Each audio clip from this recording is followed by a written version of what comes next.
equipment here and in and out. We've got some buttons and wires and everything new to learn for everybody. But welcome, good morning, happy Saturday, May 25th, Memorial Day weekend here on KTC Broadcasting. Going to be a great show.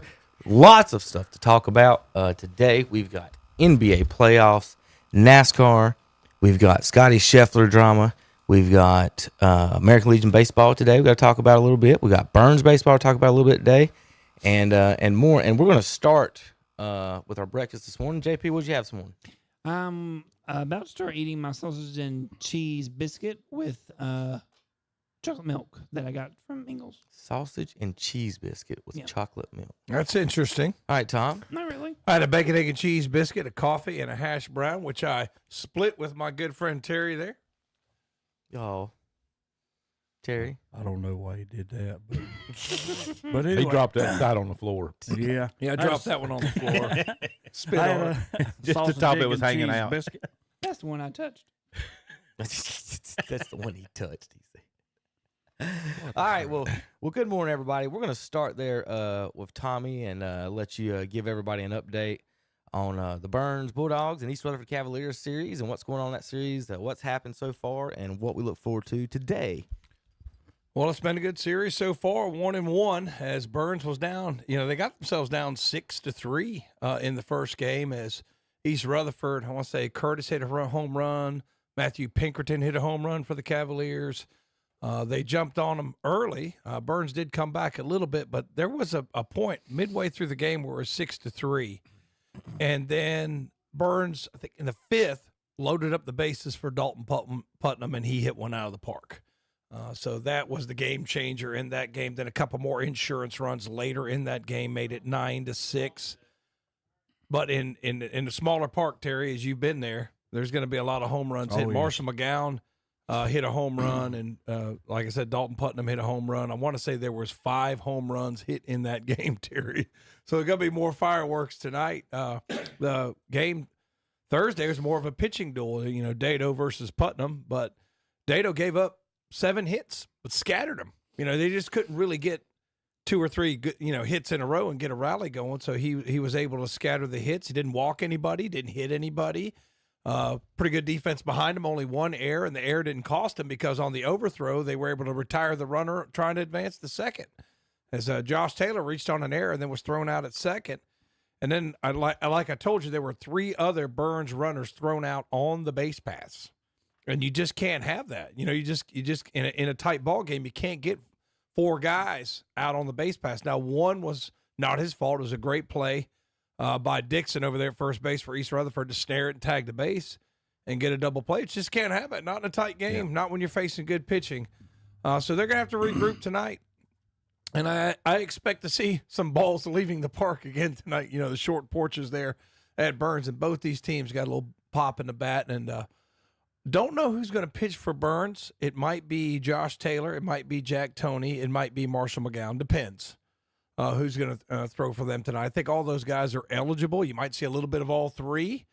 And like I said, I don't know enough about East Rutherford to know who they're going to throw tonight. But it's going to be a big ball game. Saturday night, whoever wins goes to the state championship. You know, both these teams in recent years have been there.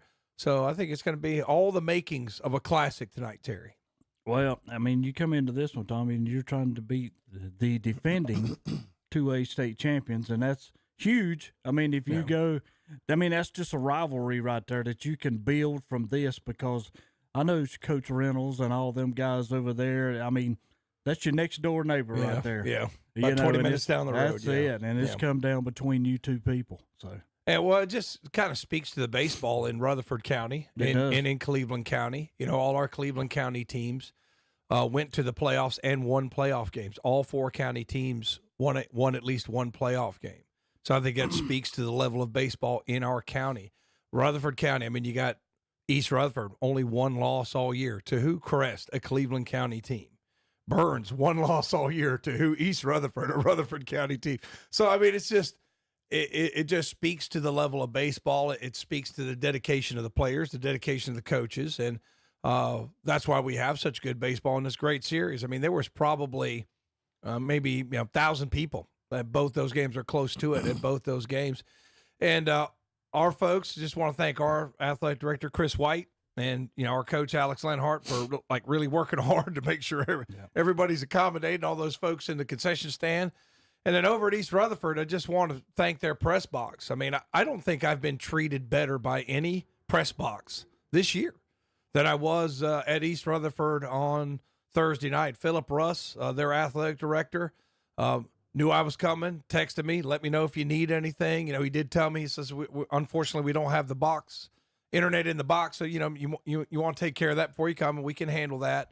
Because they got your spot set up for you. Anything you need, let us know. Got there, even got an escort on the gator to the press box, Terry. So I appreciate Philip and all the good treatment that he gave us. And, Philip is a Burns graduate. So good luck to him and his team, but I hope one more win for Burns. We really would like to go back to the state championship where I had a good time last year. So we'll see. Two deserving teams going to square off tonight. If you're wanting to go out and see it, number one, get there early. Number two, and bring a chair, because there's not going to be any bleachers. So if you want to watch the game, bring a chair or bring a blanket. There's a lot of people that sit up on the bank. So bring a blanket, bring a chair. Get yourself there early. Get yourself a good seat. 7 p.m. is when we're planning on first pitch. Now, we've had some weather issues, had a little bit of weather issue on Thursday night. First pitch, 7 p.m. at Burns High School. Good deal. I know weather always be an issue at this time of year, and just had to play it by ear. I know they've been calling for stuff Friday, Saturday, and Sunday. We had some come rolling through late last night. So hopefully you get some clean weather and a good day for you guys. Hopefully I'm pulling for the Burns Bulldogs myself. Well, today, another special broadcast we got to talk about and announce at 2 o'clock today. If you're going to be out and about, wherever you're at. If you're in Shelby, come on over to the field. Shelby Legion alumni game today. Shelby Post-82 alumni game is at American Legion Field today, and we're going to be broadcasting it live on YouTube, and you can watch that live and check it out later. We'll be doing interviews with some of the guys, and live video, Paul Foster, Rob Roop, RJ, myself, and Andre, and who else? Austin will be out there to cover it. So you guys can watch it, watch the replays on YouTube. Also, got some Shelby American Legion baseball tonight as well on WCSL. So baseball is full tonight on KTC Broadcasting. When we come back, we're going to talk a little Major League Baseball and go from there and check in on the standings and more. Here coming up, let's see. I'll pull up the rest of the schedule here in just a few minutes for the weekend. All right, guys, we'll be back in a minute. KTCBroadcasting.com.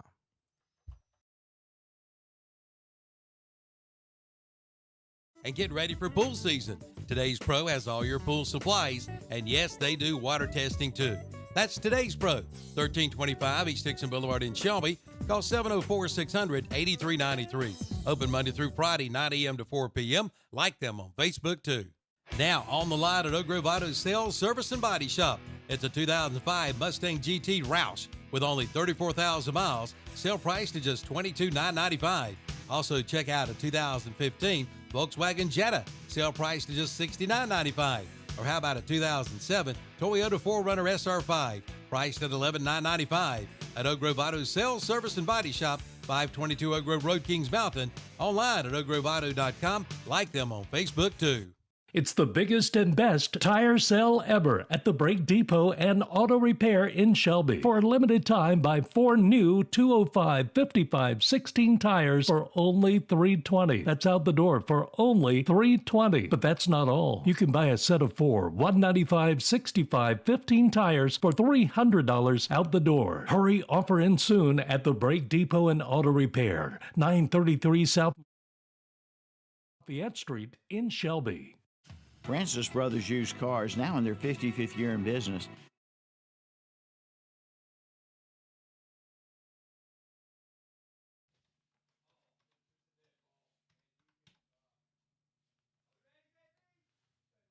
Inventory.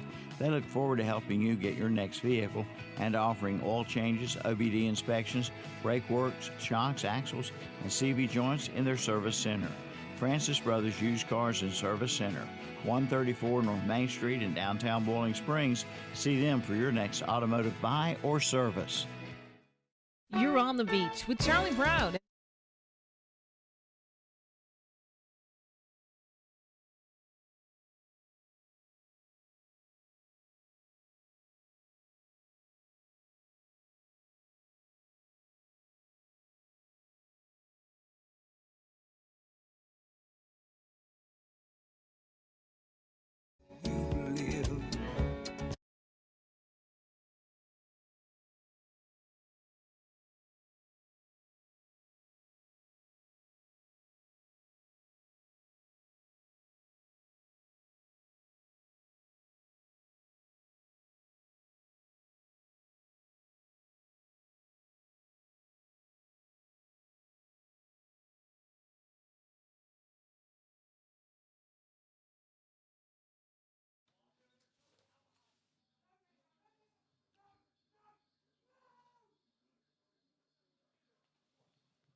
And good morning, and welcome back to Saturday Morning Sports Talk with Kevin and the gang.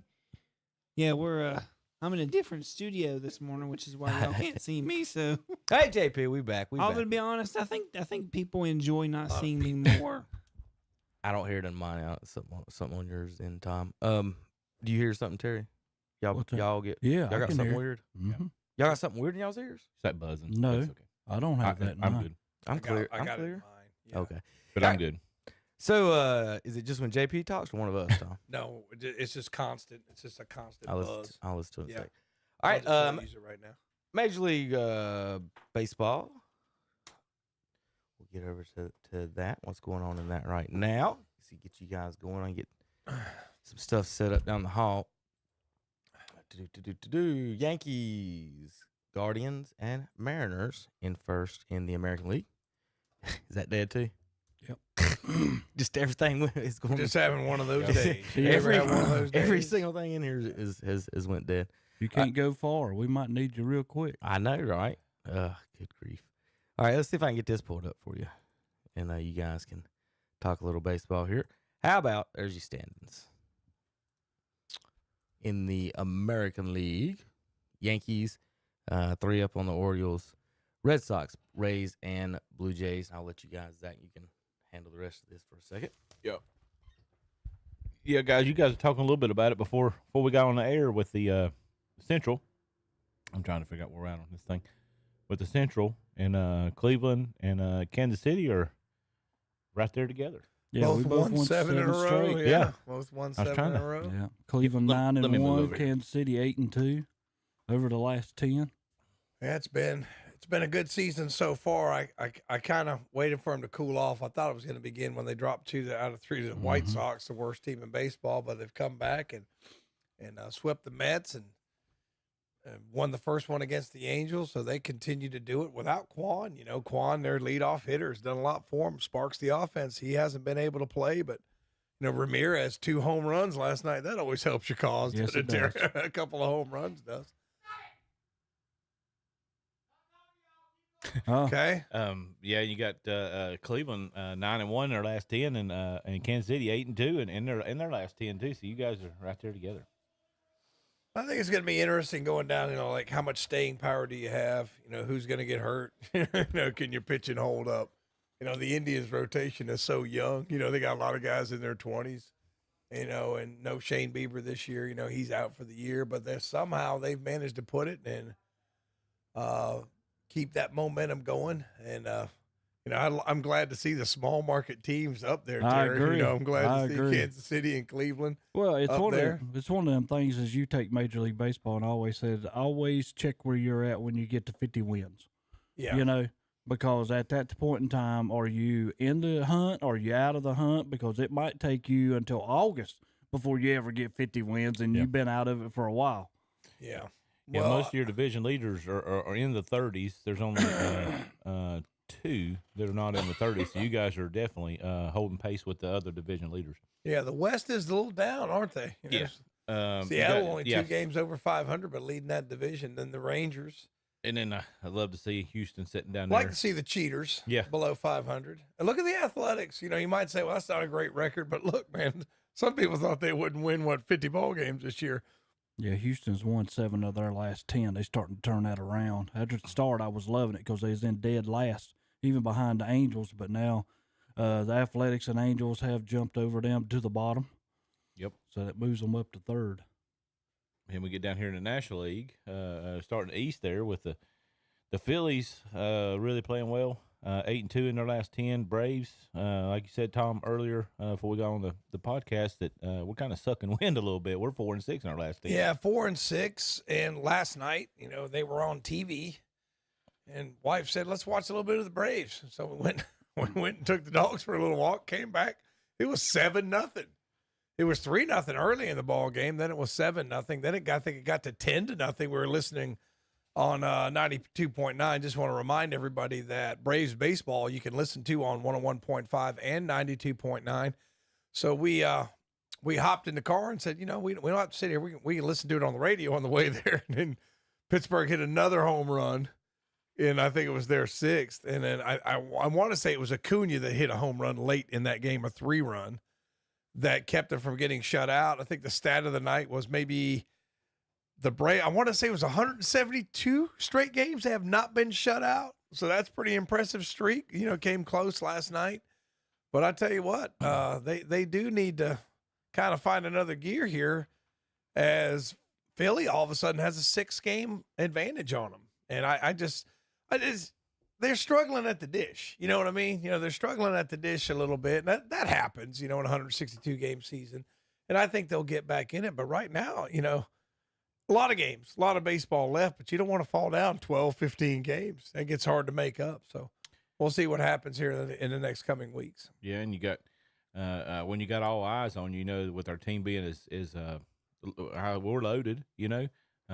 You always got your eyes. You can get the opposing team's best challenge every time you play them. So we got Central, kind of like the West in the AL. The Central is kind of just hanging down there under 30 wins. You got Milwaukee at 29-21. At least they got 8 games over 500. And then surprisingly, you got the Cubs sitting there at number 2, and then Kevin's Cardinals sitting down there at 23-26, so they're under 500. It was 500 for a good while, but they've kind of dropped under 500 now. Yeah, I was listening to that's who the Braves had a series with the other day. Cubs. They took the last game of that series. It was a good ball game. I can't remember what the stat of the game was with that one, but it seemed like they were. Yeah, I know what it was with runners in scoring position. With runners in scoring position, I think the Braves at one point were like 0 for 12. You're just not going to win a whole lot of ball games doing that. You know, if you can't hit with runners in scoring position, it doesn't take a genius to figure it out. That when you struggle like that, and it was a bit of a surprise to me. Like when I heard that stat, I was like, "What? 0 for 12 with runners in scoring position?" And it was still 3-3. You know what I mean? You gotta like your chances if you're hitting that bad, you know, and you're still in the ball game. It's like, okay, well, at least we got a chance to win this game, but. They got to start hitting a little bit, Zach, and I think they will. I think they will. The bats will come around. I think they will. They will. Bats will definitely come around. We just got to. My biggest concern is at least keeping pace with Philly right now. Like you said a minute ago, you don't want to get 10, 12 games down or something. I don't think we will, but we're 6, 7 games out right now. That's getting a little bit long. 6 games. Well, have you seen their record and like who they're playing and stuff? The Phillies, right? I have not. Of their wins. Only 3 of their wins this season have come against a winning team. Well, that's positive for us then. Well, I would say another thing. Though, they might have more. You're supposed to beat the bad teams, yeah. Right? You're supposed to beat the bad teams. So. And we you know we go up against the Cubs, and well, you know I think we should go up to Cubs and sweep them. You know, but I got a sister-in-law that's a huge Cubs fan. That's where my wife and them's from, so she lives right outside of it. She watches more baseball than I ever do. She's always texting. You know who the Cubs, the Braves play-by-play guy is, a Chicago guy. Yeah. So listening to him, I think he enjoyed being up there. Did you see this week's broadcast, Skip. Yeah. And I didn't. Joe. I listened to it, and he was talking about being from Chicago and growing up. Yeah. He was wearing his dad's glasses last night from the Oh, was he? broadcast. Okay, I didn't There's a see picture. that. I'll find it somewhere. This is Buckeye Bullet. The Buckeye Bullet defeats George Case in a 100-yard dash promoted by Bill Veek in 1946. Only person in the world Jesse Owens refused to race was Cool Papa Bell. Really? That's what it says. I don't know if it's true or not. What it says. Yeah. Let's see. Got a bunch of fun baseball stuff today. How was Skip Carey not working for the Cubs though? That's amazing. Yeah, I don't know the whole story. You figure like I remember old Harry Carey boy by about the 7th inning. I think he might have had a little bit of grandma's cough syrup in him. But it's like how does that happen? How does that happen? So Cleveland Indians former Cleveland Indian and Giants broadcaster Dwayne Kuiper, after 4 major league seasons, hit his first home run in 1977. The Indians' second baseman would bat 3,000 more times in his career without hitting one. He said, "How do you hit baseballs hard?" Tom, you want to read this? Okay, if you're swinging a baseball bat and one butt cheek is heading towards the pitcher and another one is saying, "Nuh-uh, I'm staying right here," you hit the ball 140 feet, and that's if you're lucky. When you get both cheeks into it, magical things happen. Well, yeah, my father would. I can think of what he used to say. I can't say it on the air, but if you were not able to perform a task, he would. You can read into the rest, but I can see that. Okay, Here, got to get your backside into it. Here is a TV show where it's I can't remember the name of it. It's a mystery show. You got to guess the participant. Okay, Zach, I need you to hit the computer button there. Now pull in nice and close, sir, if you will. And will you tell the folks what your name is, please, and where you're from? Denton's my name. I'm Newcomerstown, Ohio. The gentleman's name is Denton, and he is from Newcomersville, Ohio. Now then, Mr. Denton, if you'll whisper your secret to me, we'll show it to the folks at home. Tom, do you know who that is? No. You don't know Mr. Denton from Ohio? No. All right, now let me see. We'll classify this secret by saying it concerns something that he is. Has he been it long? Has he been it long? Yeah. Yes, for quite some time. Mr. Denton is this fellow's first name. Because, again, to give you his full name would be to have given you his secret. His name is Denton Cy Young. This is Cy Young, and he is the greatest pitcher of all time. Wow. Anything, yeah. Of anybody. Let me read to you here. He played for the Cleveland Indians and the Boston Red Sox from 1890 to 1911. He pitched in more games than any other man. He pitched 906 games in 22 years. He won more games than any other pitcher. He won 511.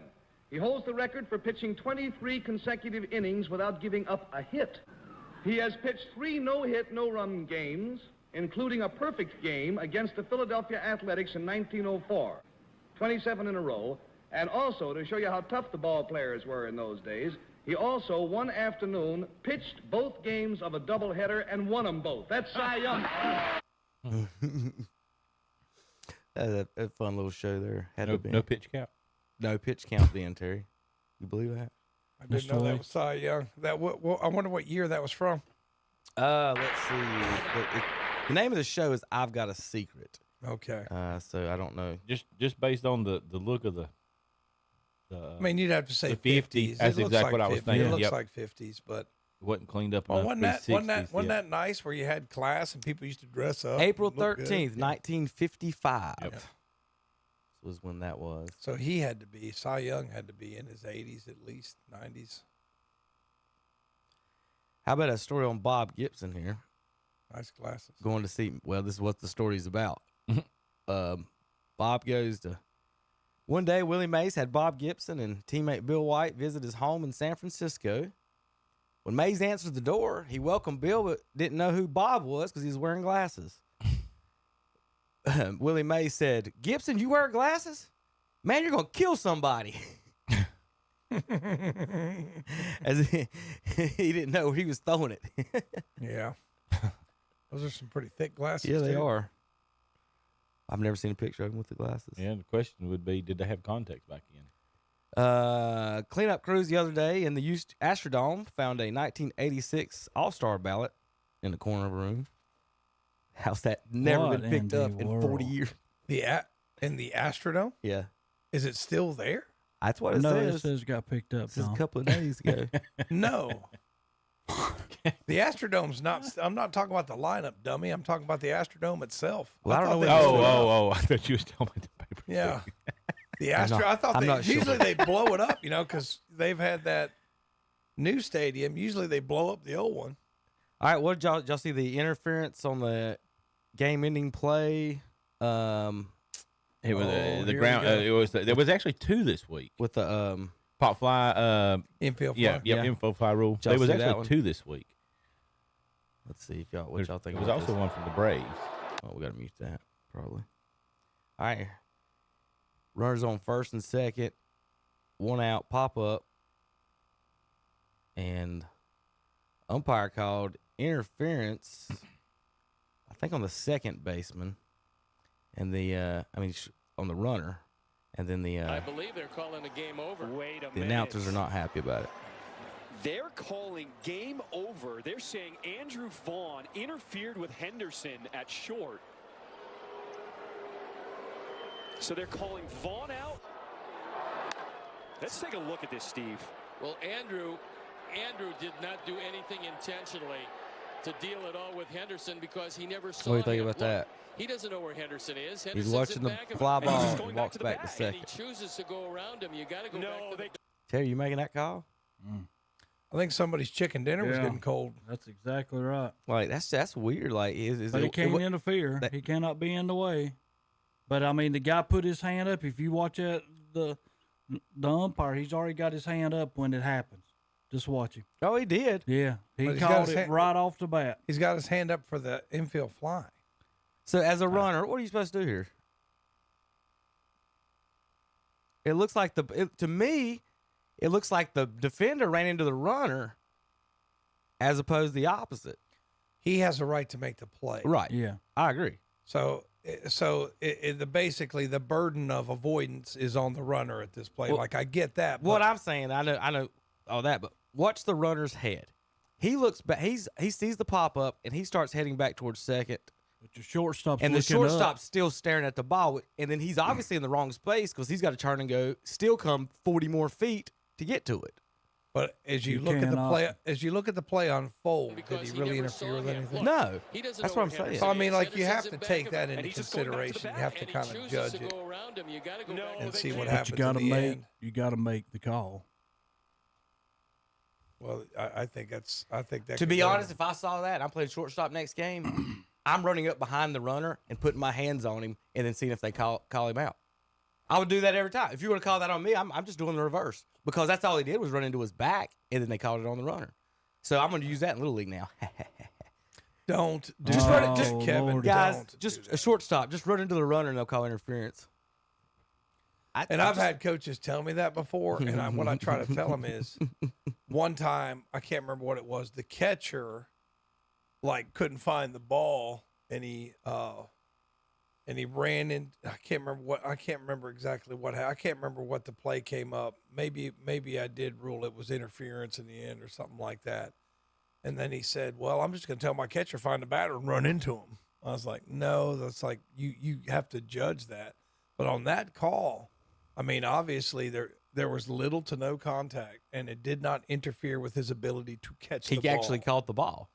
So you could call it, but that's one of those things where they teach you in umpire school. It's like, do 1,001, 1,002. Yeah. What'd you see? Don't call it immediately, because if you point at it immediately, you can't really take it back without getting cussed out and throwing somebody out of the ball game. Yeah. So I mean, you've got to okay. Doesn't it look like a young umpire? Yeah, I mean, 1,001, 1,002.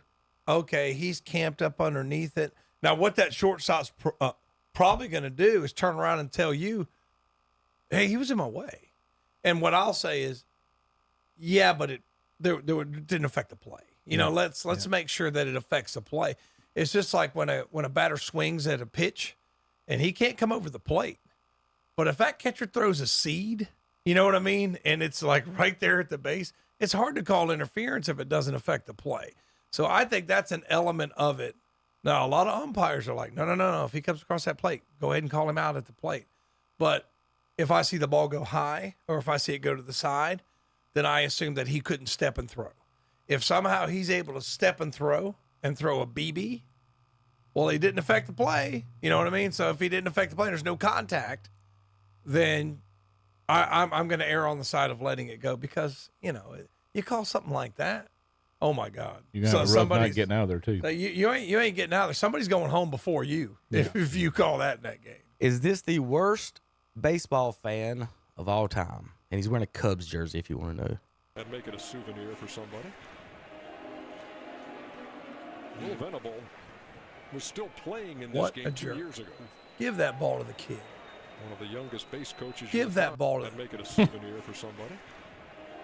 You folks on the radio, Cubs player or the back guy, ball boy, tosses a little boy a ball. He drops it. It goes under his seat. The guy behind him grabs it instead of get it to the boy, turns around and gives it to his wife, I guess. And she's like, cool. And neither one of them are like, have any idea what just happened? They have an idea. Well, the girl sitting to this girl sitting to the right of the picture does. Look. Yeah. Is that the middle? Yeah. I just tell you, the world is just full of so many terrible people. Like, you're just a terrible. If you do that, right, you're just a terrible person. You're a despicable human being. That guy should be fired. You see that little kid wanting that baseball. You're a grown man. Bad. And his dad's probably sitting beside him laughing about it. That was his dad sitting there, I bet you. The ball's free, Tom. You would say that, Terry. You're a despicable human being yourself. That's despicable. So we're checking in on the, I think, is that the Marlins? Tell you what happens right here. Mariners. What happens right here on this swing? Are you catching it? No. Watch his butt. Oh. Oh, my God. Oh, my God. Oh, this player for the Mariners had a little toot there and a little dirt on his pants, and it was visual. Yeah. Maybe the butt didn't go with where it should have went, and the other one stayed still. That shit moved. If it hit that ball, it only went 140 feet. I can tell you that. You probably hit it further after that. Unreal. Well, that's pretty powerful to kick up that much dirt. Yeah. All right, here is a so we talk about here's a Mark McGwire stat for you. Talk about Tony Gwynn stats. Over the final 10 years of his career, per season, he averaged 40 home runs, 91 RBIs. Per 162 games, he averaged 60 home runs. So think about that. For 10 years, average over 162 games, he averaged 60 home runs a year. He's still got the highest. It's the home run rate, like per at bat. I can't remember the numbers. They're around. It's around 9.5, 10. It's him and Ruth. When you're juicing up, more. It kind of helps a little bit. And ain't this like a projection what he would have had? No. They take the exact. It's not a projection. They break it down in every all 162. They just break down every 162 games, Terry. So how do they know he had hit 60? He did hit 60. Not for 10 years. Yes, Terry. Over 10 years, he had 600. You understand what I'm saying? No, you don't. Okay. They added them up, divided it out. You understand games played. Oh, yeah. There is no averages in this. This is just exactly. They added up how many every 162 games. How many home runs did he hit? How many home runs did he hit? And on average, every 162 games over 10 years, that would be what, 1,600 games, he hit 600 home runs. Easy math. There's nothing fuzzy Terry about doesn't that. understand math. I understand everything. I'm just trying to, it's like this guy, like you said, juiced up. He did juice up, though. He's not like Barry Bonds. If he's juicing. We know he did. We know that Barry juiced, he juiced. Sammy Sosa forgot how to speak English because he juiced so much. So my Rafi Palmeiro. My question is, maybe you guys can answer. What is the limit? And I don't think there's a rule in the rule book or on baseball. What's the limit on how much a baseball player should be allowed to bench press? Huh?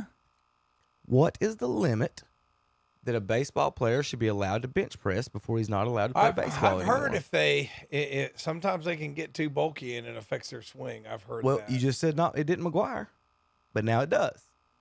So here's my question: Jose Altuve is how big? He's not very big. Aaron Judge is a big guy, right? If Aaron Judge can bench press 600 pounds, I don't know if he can. I don't know. I'm just making that up. He can bench more than me. Probably 400. Let's say Aaron Judge benches 400. More than that, probably. But And yeah, Altuve probably. benches 320. And Aaron Judge don't do anything, he just eats chicken. Then Altuve takes creatine and gets to 400. And that's okay for everybody. My questions with this was Bonds and his jail, whatever he's rubbing. I don't understand the jails and all that. But the question that I'm having to ask and think about this when we talk about these guys getting in the Hall of Fames is what's the argument again? Okay, so you say he juiced. Okay, so what did the juice do? First of all, it wasn't against the baseball rules. We can go there. Second of all, what did it allow him to do? Mark McGuire's brother lifts more weights than him. I've shown you that he's a professional bodybuilder. So is there a limit at what are you allowed to be able to lift before you say, well, that's not right? Why should Aaron Judge be able to take creatine and get to 700 pounds, but Altuve being at 5'9" can't take creatine and get to 700 pounds? They're both hitting swinging 700 pounds or whatever, but it's illegal for Altuve to do it, but not illegal for Judge to do it. You get what I'm asking? I'm just saying that there's a line between like how much did it help you to like, well, if I take steroids as a 5'9" guy and I can only bench 225, but McGuire takes it as a 6'4" guy, can bench 500.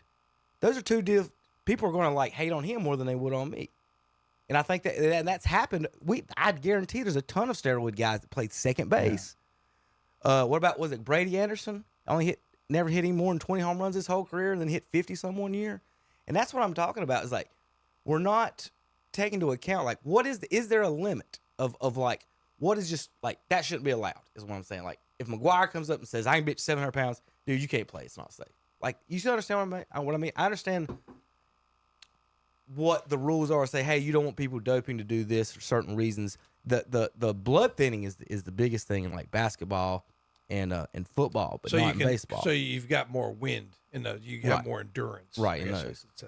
Yeah, but that's just my question. Is like, what is the line of like when you say, well, he did steroids? Well, if Altuve can't bench more than Zach, who's not doing steroids, what does it matter? Do you understand what I'm asking? Yeah. But we don't know if Altuve did steroids. That's what we're saying. You hypothesized. But what you get what I'm saying? Let's say you got two linemen. Two offensive linemen for the Dallas Cowboys. Two guards. Your right guard and left guard.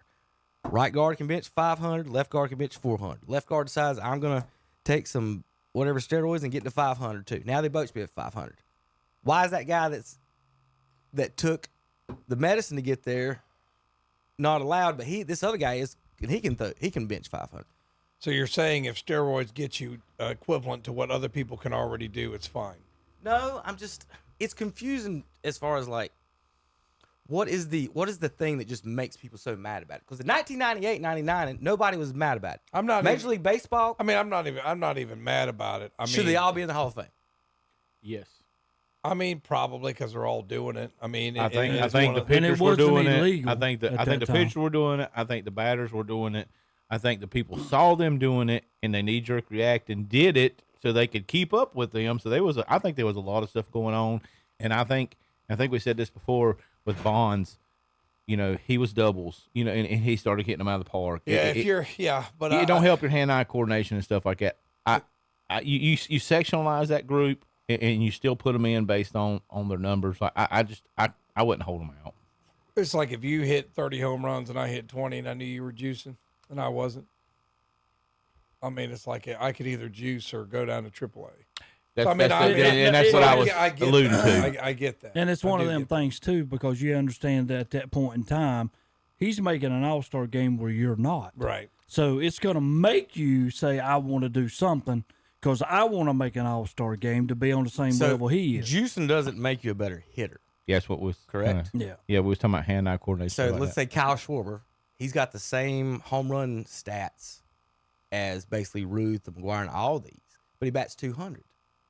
So he's probably just as strong as these guys. So I hate Schwarber. So that's my point is that like if you can't hit, you can't hit. A 260 hitter is a 260 hitter, and Schwarber hits 200. Did you see him lose his mind on Angel Hernandez? I didn't. Oh my God, it's terrible. Now I'm so tired. Yeah, I mean, you just watch it. Angel Hernandez called strike 3 on him.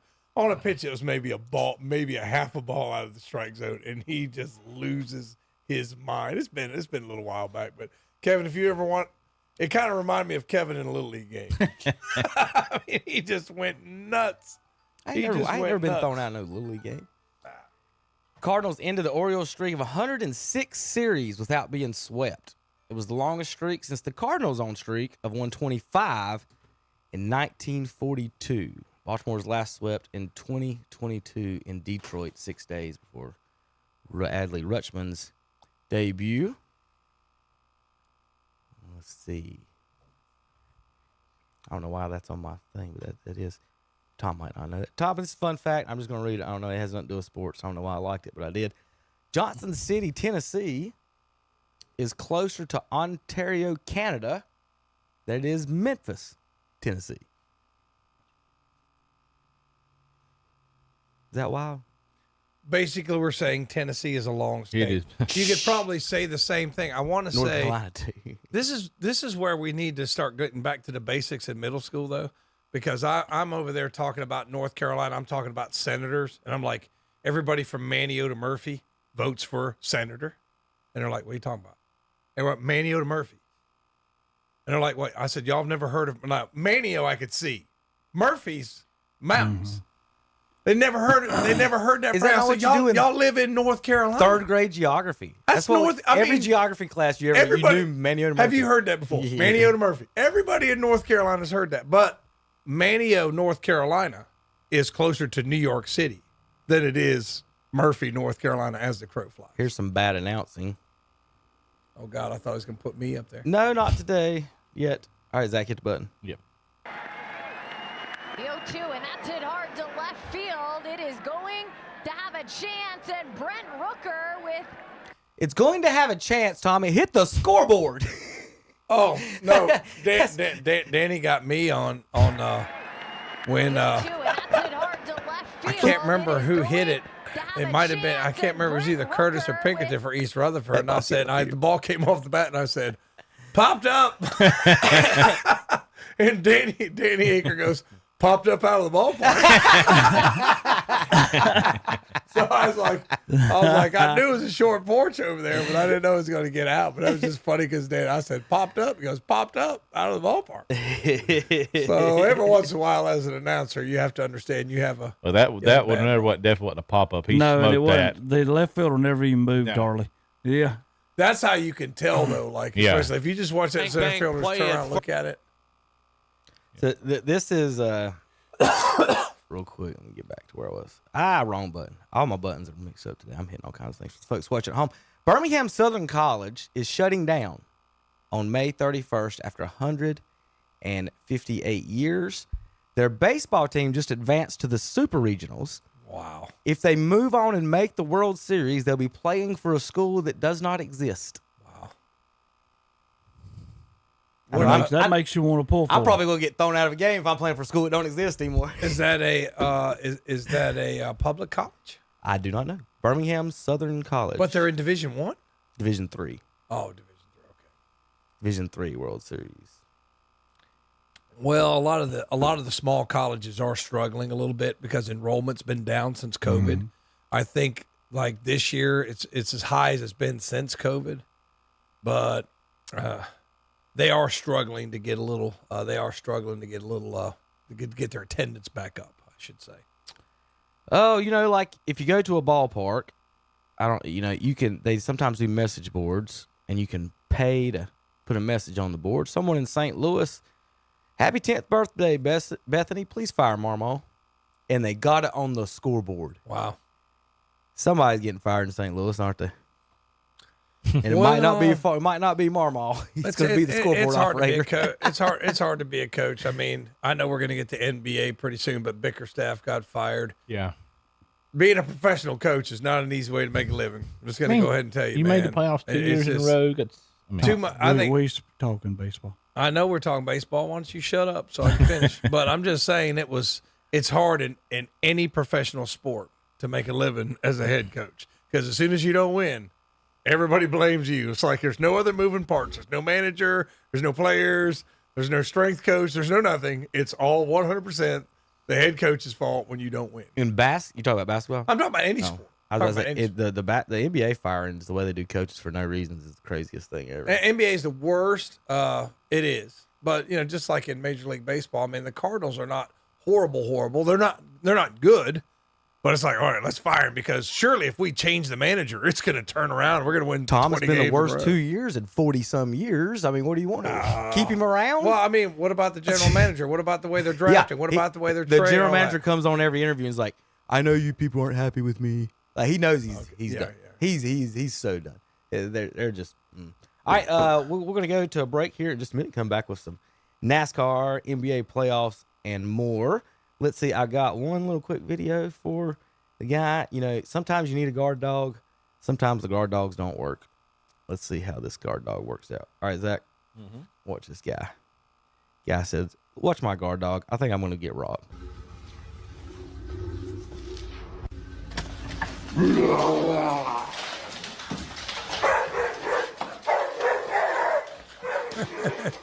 Out the window.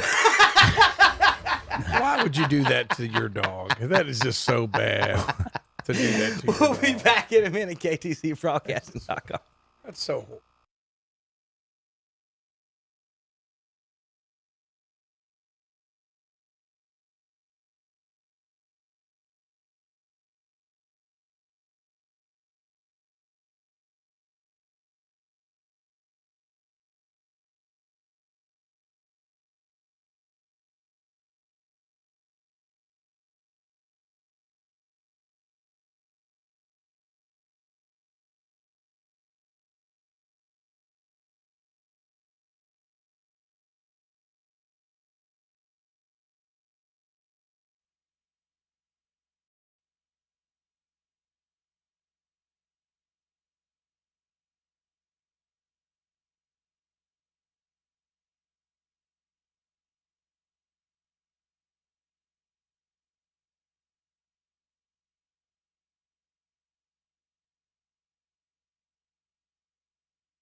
And we're back on Saturday Morning Sports Talk with Kevin and the gang. I think you can hear me. I'm not 100% sure. I think the guys are back too. I don't know. Am I on? I don't think I'm on. Yeah, I'm on. I think I'm on. Well, I don't know. But here we are back on Saturday Morning Sports Talk. I hope y'all can hear me. I'm not really 100% sure, but we can hear you. I was telling Terry something else. Like the weirdest things I have to deal with. I can't hear y'all at all. It happens. He can't hear us. Like, I don't. All right, JP, we're good. Yeah. Okay. I don't know. All right. Anyway, we'll get this all fixed by next week, hopefully. Here we go. We are going to. Just want to say hi to Chip, who's on his way to the beach. Is he listening? He's probably not listening. He's probably got his Ray-Bans on, martini with one of the little umbrellas in it. You know. Here's Bryce Harper getting fired, thrown out, and people are saying that for no reason. But you don't get thrown out for no reason, do you, Tom? I don't know what he's doing, Bryce. He struck out looking, and he's standing in the box talking to the umpire with his ugly green shoes on. Oh, I didn't mean to say that. I was just telling you how bad you were. Yeah. Oh, ejected. So him in he the had first to inning? say something. Yeah, it was the first inning. Yeah. I'd probably say, like if I'm like when I deal with the guys, there was one guy, I called a strike. I was a 25-year-old. He just called a strike on him inside part of the plate. I legitimately thought it was a strike. He goes out there, wow, what? Just wow. I was like, okay, well, you know what's got to happen now. And I don't say a word to him anymore. Like there's no point because dialogue's just unproductive. Right. It doesn't matter. So I just quietly sat there, and there's a kid pitch for Virginia Tech, kid pitching him, and he's just good. I was like, feel like saying, like, I want to say something smart, like, I'm sorry, he's just better than you, but I don't do that because then it escalates. So here comes the next same pitch. And I don't say a word. He's over there like he's going to break the bat and all this stuff. And I just sat there. It's like, like I'm not engaging with you. I'm not like you turn around and say something to him. But I think sometimes the way those happens is the umpire tries to explain like where the pitch was or what he thought or whatever. And there's some guys, when they're mad, you can't do that. Just like when the guy's mad, it's like, okay, I'm not going to tell him, come on, man, that pitch is there. Because if you do, what's he going to say? No, it ain't. That's BS, and you're BS. Da, da, da, and then you're going to have to throw him out of the game.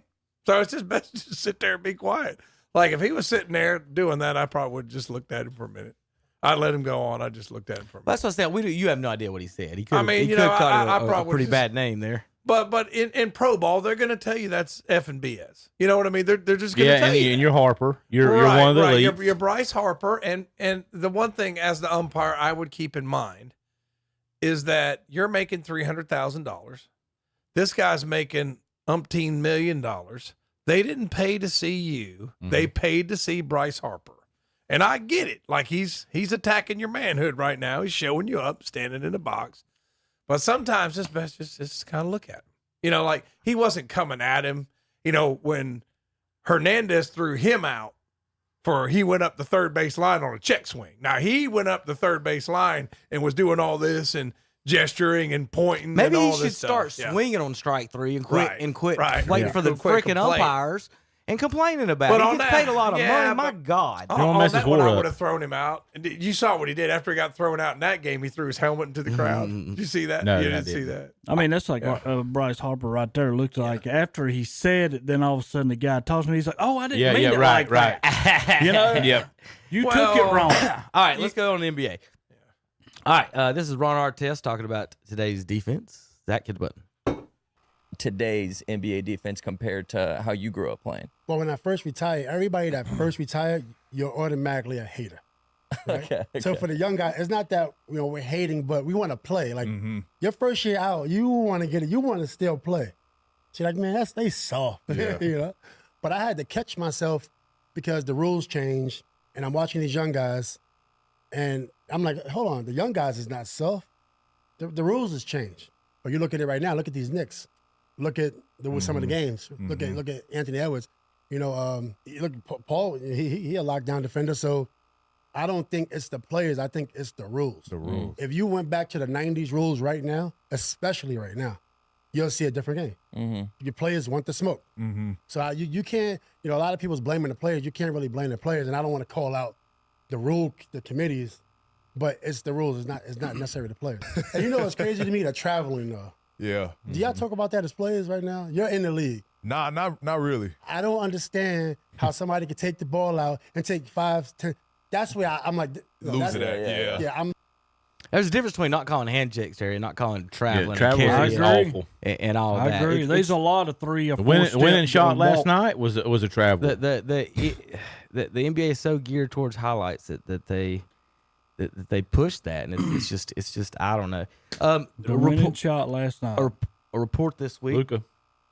A report this week. He made Gobert look stupid. He did. No, I agree 100%. But he traveled at the end. Defensive player of the year, he made him look stupid. All right, so real quick, wasn't going to get there yet, but I'll get there since you brought up that specifically. Terry, would you please? You're my basketball guy. Would you please explain to me, the rest of the world, why NBA teams switch defenders just because the other team wants them to? I think I like switching. I think if you've got enough talented athletes on your team, and they're basically all the same, like Boston does that a lot. Well, all right, since you're not answering how I wanted you to. That was terrible. There we go. Terrible. Here's the point, Terry. Here we go. Luka Doncic has the basketball, correct? Why are you guarding with the center? For wingspan of him going to take it. How'd that work? I know it didn't work, but they wanted him to go to the goal. Yes. That's what they wanted. Austin Rivers shot over Tyler Zeller, 3-pointer. 7-footer walks out there. That's the shot they're taking. They're down 2. The only thing you got to do is not let him take a 3. You're 7-2. Yeah. That was the worst defense I've ever seen. You get on his right hip, and you make him go left and do something other than a pull-up 3. And if you can block his shot from the back. Exactly. That's what that's the whole thing I'm watching. I was like, that's the worst defense I've ever seen. And he's the defensive player of the year. But in his defense, he don't have to guard Luka. Yeah. What I'm saying is that the Mavericks have Jaden McDaniel standing down there. I didn't watch the game live. I went back and watched highlights. And then Anthony Edwards is standing in the corner guarding Kyrie. Now, you want Anthony guarding Kyrie if Kyrie's got the ball and trying to do something. But if he's standing in the corner, Tom can guard him. Zach can guard him. Like, there's no... Gobert. How about that, Terry? If you're going to kick it to Kyrie for the shot, how about the 7-footer standing there with Kyrie and he has to shoot over that? Put Anthony Edwards on Luka. He's not going by Anthony Edwards. He's not going by Jaden McDaniels. He's going to try to pull on him and use his body, which is fine. I'd rather him do that. But that was the worst defense I've ever seen. And it was, and that only thing that I thought was, why in the world do NBA teams switch and be like, we're okay with it? I'm just think about this. Would you just think about the Bulls coming down the court and somebody doing a fake screen on Jordan. He's like, I won't guard you now. I'm not guarding Magic now because they'll set a screen for Steve Kerr. Or a fair, That's not, what? Or a fair assessment. Let's just put it in. It says are you going to slide Rodman out on Magic? They don't even. You ain't going to do that. They don't move around. They just like, if I run towards you, okay, now I get to guard you. It's the craziest thing I've ever seen. If you set a pick and a good pick, Terry, I agree with you. You have to switch sometimes, but they don't even do that. They run over and tag each other like you're it, and that's it. And it's like, okay, that's what we're gonna do. Well, the only reason I say that is on kind of Boston does it a lot. Boston will automatically switch. And it helps them because all their guys are about the same height. And I would say this, and another thing where it might come into play is the shot clock's so short. You don't have to guard him that long. You know what I mean? If you switch, it's not like you're going to have the ball a minute. So you don't put somebody slow on a ball handler at the time. You're right. Did you see Luka? I didn't see the play. Handler. Did you have the play? Did you see Luka's interview after the game with him? He said, I'm slow, but I ain't as slow as he is. Did he? Yes, it was on live TV. He said, Shaq asked him, he said, you got Defensive Player of the Year, and Draymond is laughing. Sitting there, he is just cackling about it. They put Draymond on that show? Oh, yes. Oh, yeah. He's been on that show. And watch it a little bit. But like he shuffles his feet at the end. That is another. But in today's reason not to NBA, watch it's not a travel. But in our world, back in the day, it was a travel. Oh, how many steps he took backwards right here? Yeah.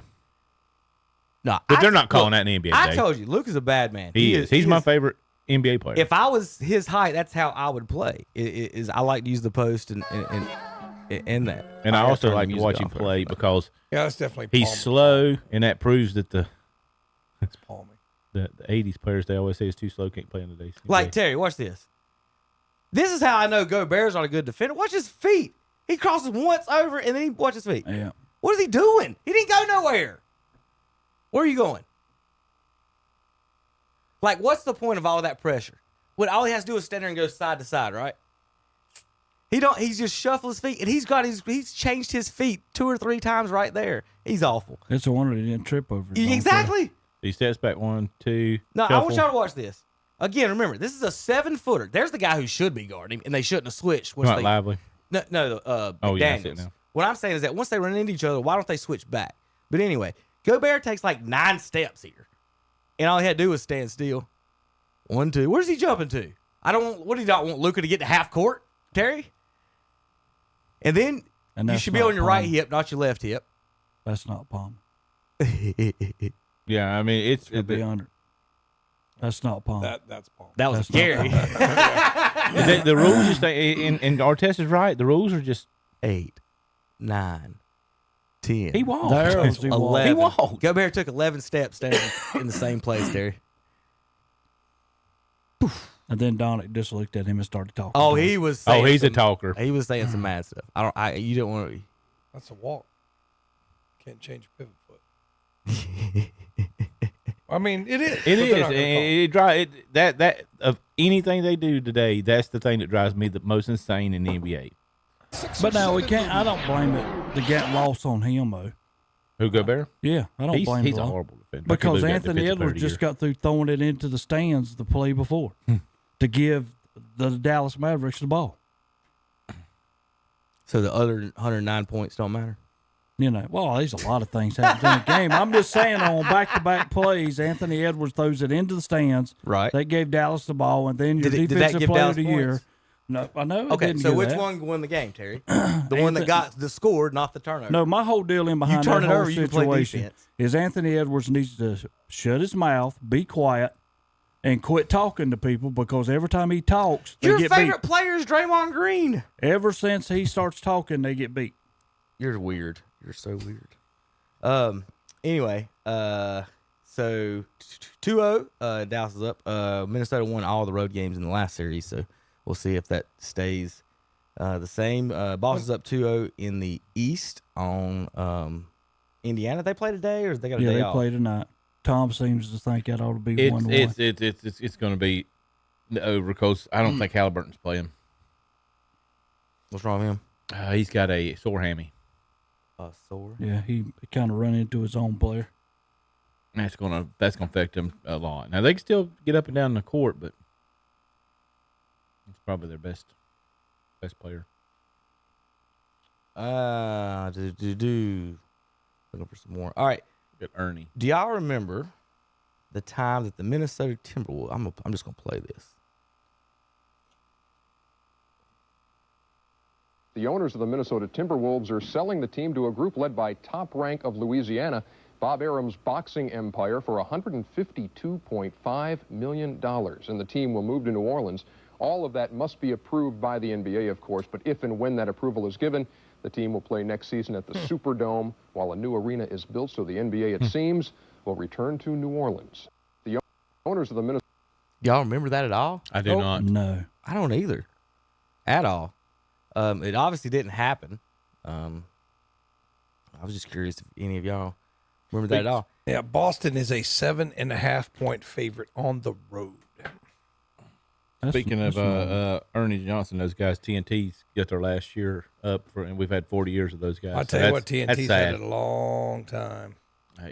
That's history for memories for kids. So basically, what's happened is the bosses at TNT kind of ruined it. Is what I'm. Yeah, that's what Charles pretty much alluded to. Is something there, but finals. Let's see, we got Boston up 2-0, and Dallas is up 2-0. Chip actually had Dallas. No, he did not. He had them losing in this one. He had them in this round though. So did Terry. Both of them had them losing to Denver. In this series, I don't think I got anything else before we get on to some more. We've got NASCAR and a little NFL and some golf coverage to get into. We'll be back here in just a few minutes. KDCBroadcasting.com.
And we're back on Saturday Morning Sports Talk with Kevin and the gang.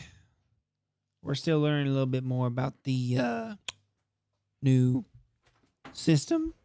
Yep. So we're back on our show today, guys. We talked a little bit of baseball already. We talked a little bit of high school baseball. We hit baseball and basketball. Go ahead, Terry. Yeah, I want to touch one thing. We was talking a while ago about Burns. Congratulations. Go for the victory today. Don't forget Kings Mountain girls are also playing in their championship today. They're 1-1 with the team that they're playing. So You know who they're playing by any chance, Terry? Oh, my God. If I could pull up an internet. I know I looked at it, and it's tied 1-1. But they also are playing today with their chance to going on to the state tournament over here in Kings Mountain. Don't want to forget them on account of they're from Cleveland County, you know. Who? The Kings Mountain girls. Oh, okay. All right. We're going to get out to the racetrack where it was a little rainy this week in Wilkesboro, Tom. Can I say They're something playing about this? Piedmont out of Monroe. Can I say Terry. something about this? I want to talk. I do want to talk right now. Anyway, we go to North Wilkesboro. Okay, y'all. This is All-Star race. Am I correct? Is that from All-Star the race. rain? Yes. Yeah. Wow. Tom, but we ain't worried That's about that pit rain. road. Wow. Heck with that rain right now. Look at this. Okay, great job. Now get up. All right. So, but we go over there and we get in this race at North Wilkesboro, and I'm glad they brought North Wilkesboro back into the thing where it means something, especially for the people in North Carolina. Now, a lot of people from North Carolina go say, I hate Terry for saying this. We hate you anyway, Terry. I know that.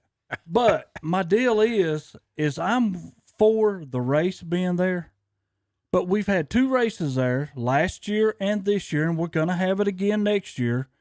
We need more than 4 race leaders. Period. Last year, there was only 2 race leaders in the whole race last year. This year, one guy led 199 laps of the 200. Brad Keselowski led 1. And that's what kind of race you got. Come on. Put everybody with them having a chance to lead this race. Be Atlanta. Be Darlington. Be something where somebody else besides 2 racers can lead the laps. Look, Joey Logano led 199 of the 200 laps. Y'all, that's not right. This is an all-star race. Were you telling me the 134, the other 34 drivers or whatever's involved in this, or well, it's less than that on account of the all-star. There's, 20-some? But the other guys can't lead this race? I mean, it's funny. If you get out front, you're gone. You've done it. Last year, Kyle Larson, same way, come from back to the first, got out front. What but 2 drivers that led last year? Maybe Stenhouse shouldn't have been mad at Bush for wrecking him in the second lap. I mean, all right, Terry. You want to get out front. Here's Dale. I was trying to find it the whole time he was talking. Here's Dale Jr. Talking about the all-star race situation. Not really, kind of like what you're saying, but kind of in the ballpark. But he let's see what Dale says about it. So Wilkesboro got it was announced that the All-Star race does come back. My initial reaction to that was a bit disappointed. Why would I be disappointed about that?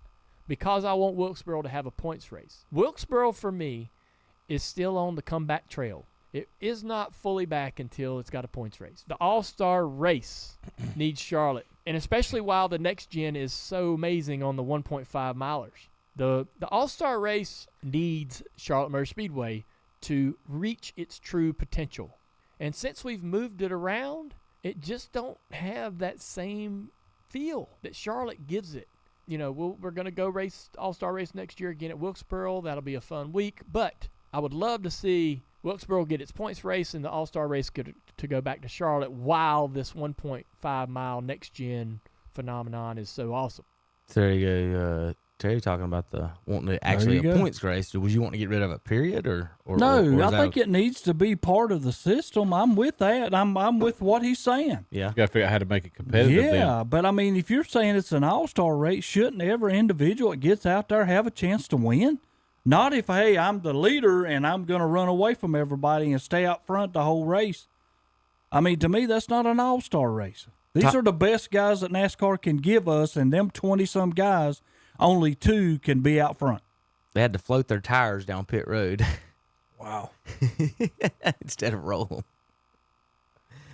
Don't worry, it's going to turn dry eventually. It'll turn dry in July. It won't rain for 2 months. So basically, the new drainage system got stopped up with some stuff, and they fixed it and it got cleared out really quick. But not until they figured it out that it was stopped up at North Wilkesboro for that. All right, it's Kyle Busch time. Terry pulls for Tom. All he does, they're just embarrassments to the world. He didn't have no chance in this. If this was Kyle Busch's fault. Look at Ricky Stenhouse waiting on him. I mean, really. Well, that's on Kane couldn't leave. And there's Kyle Busch and his dad, Ricky Stenhouse Sr., with a water bottle. There's Kyle getting hit by Stenhouse That's Jr. sucker punch. No, you turn your head in his face. That's a sucker punch. Do we have the video? Yeah, I'll show it to you. It's Kyle Busch's fault. Here's the video of what happened. Kyle thought that Ricky ran him up into the wall, and it looks like Kyle ran into the wall. He hits the wall before they hit. Yeah, but he said he didn't give him enough room. Basically, is what he was saying there. But let me see if I got video of the fight, definitely in a couple of different spots. But we want to go. I did like a lot of pictures and stuff. Let's find. I see Indy. We got to talk about Indy 500 for just a second. Let's see. Busch Stenhouse. See, so Tom can see exactly what happened. But this is, and Busch kind of said he got ambushed. Somebody could have warned him that he was standing there wanting to fight and stuff. They feel like that NASCAR set them up. They say he got sucker punched. There's not that. There's a lot of people saying that like the NFL, like we were talking about NBA, Major League Baseball turns their head to the steroid users or whatever. That NASCAR will turn their heads and be like, "Hey, don't do nothing." And then they turn around and fine them, but while they follow them for the fight. So here's the fight.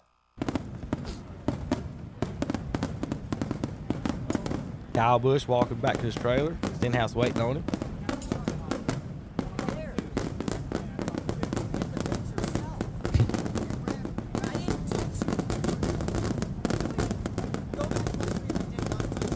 Larson said, "I didn't touch you once." I can't understand what Kyle's saying.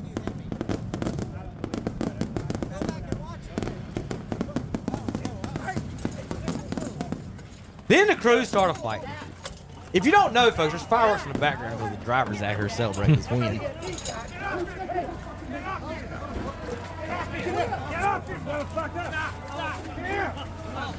Look at the RFK racing guy back here just watching from his hallway. That dude right there is like, "Get away, dude. You're too little to get up here." That's a tire changer, ain't it? Yeah, you're right. That's the You're tire too changer. little, but he shows him I don't know how many times, like, "Get away from here." Yeah, that's the tire changers. When the big boys walk. Like, you can forget that. Go, I said. But Busch wrecked him, Tom. I'll find the video for that. In like the second lap or third lap, Terry. He did. And it was. So he sat there the entire race. Yes, he can't Wait, leave. He cannot leave.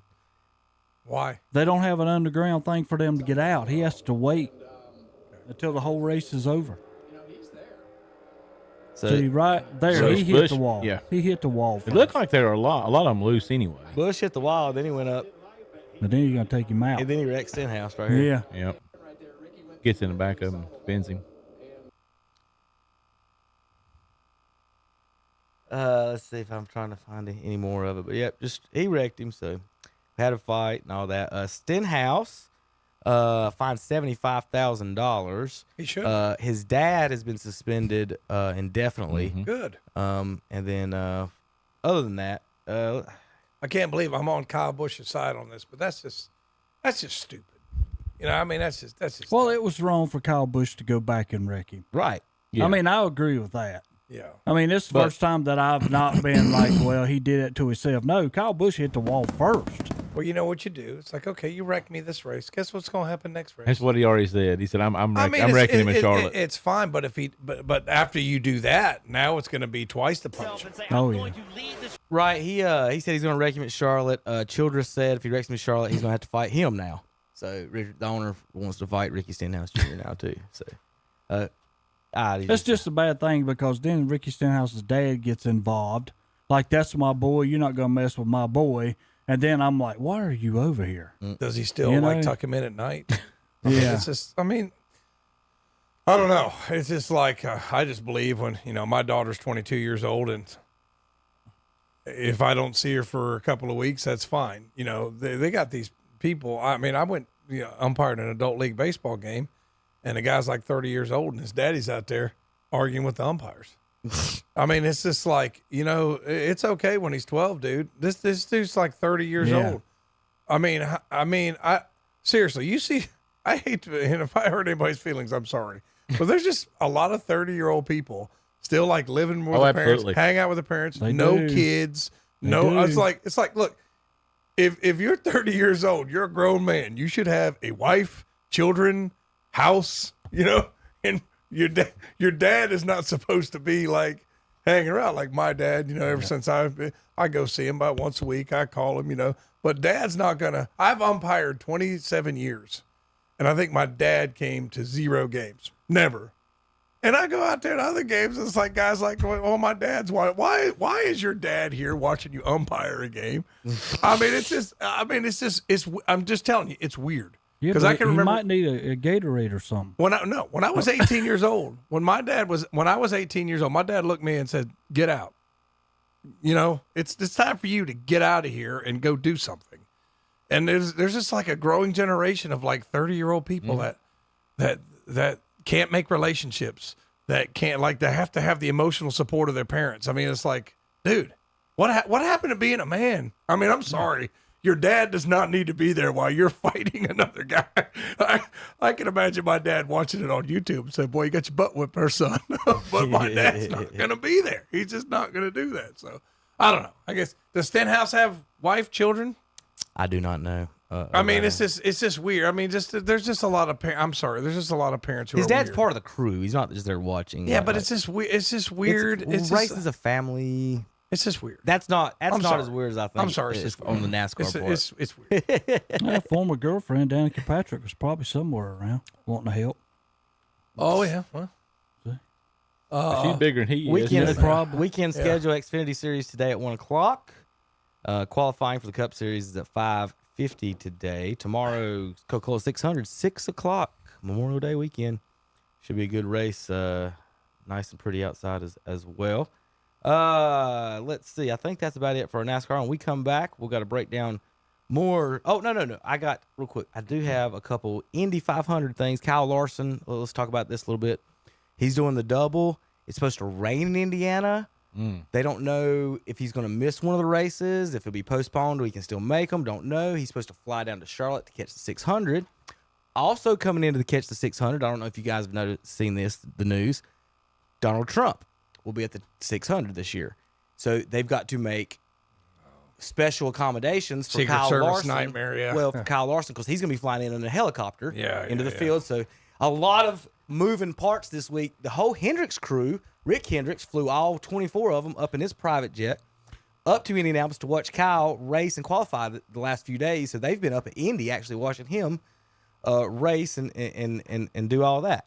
Now, Indianapolis Motor Speedway confirms, and this is just ridiculous, they will not lift the live blackout of the Indy 500 in central Indiana. Despite selling 345,000 tickets and only 5,000 remaining tickets left on the market. They still do that. I can remember them doing that back in the 80s. Yeah, I can remember. But I didn't think they still did that. With all the other like information mediums now, like you don't have that kind of power anymore. Right. But I just cannot believe that over 5,000 fans. But they have talked about attendance dwindling at races. There's 340,000 people there. And let's be honest about this. They don't make That's like the whole population of Indiana. You're gonna have to get some people from Illinois to go there. Like the only people that didn't buy those 5,000 are the old people that couldn't come to the race. You're right. Like how in the world? You know what? How are they blacking it out? If I lived closer and had an opportunity, I would love to buy a ticket. One of those 5,000 remaining tickets. I'd love to go. I mean, that'd be an experience. 45,000 sold, and they're blacking it out. Over cost 5,000 left. What percentage is that? Is greed not gotten out of control though? I mean, That's like I said, 1.5. I'm a I'm a capitalist as much as anybody. You know what I mean? But this is greed. And listen, 5,000 tickets. They're making their money off TV anyway. All right, guys. They're not making their money off TV. They're blacking it out. Don't know if you've seen this, but this is the video of the year. someone who lives in Speedway, Indiana, has if you look there to the right, has an Indianapolis Motor Speedway wooden wheel he cut. He's got the flags in it. And he tweeted out at Mario Andretti and some of the folks that they need to come see his wheel or something like that. I don't know the exact what happened. But Andretti got the tweet, okay? On his way to the track, decides to stop and see this man. This man was at the store. I was going to say, my luck, I wouldn't be there. He missed him. So he's got 22 seconds here, guys, of Mario Andretti. I don't know if y'all know that joke, but Mario Andretti walking up to his front porch and and ringing his doorbell.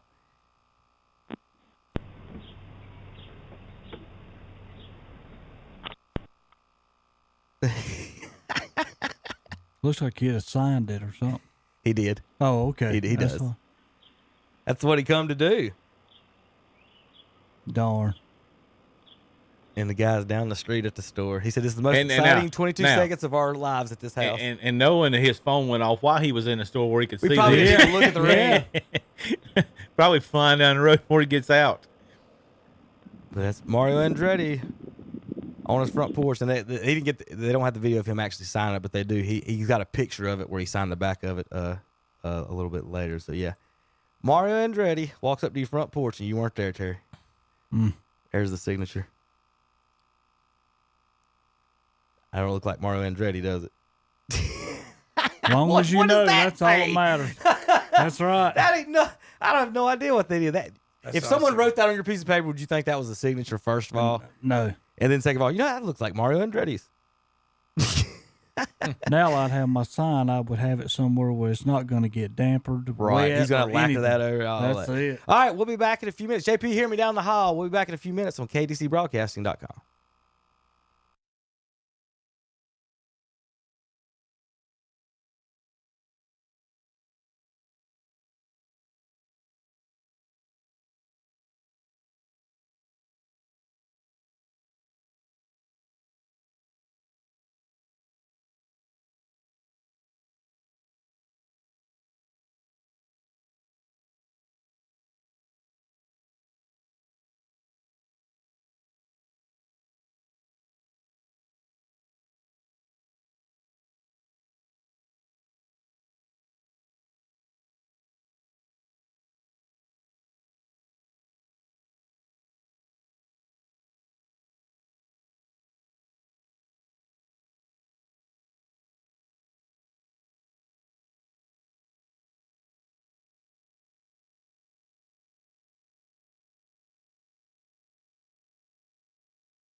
And we're back on Saturday Morning Sports Talk with Kevin and the gang. They're talking a little bit more sports.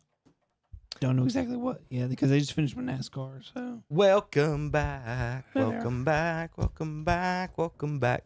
Anybody name that song? That was Welcome Back, Carter. Cotter.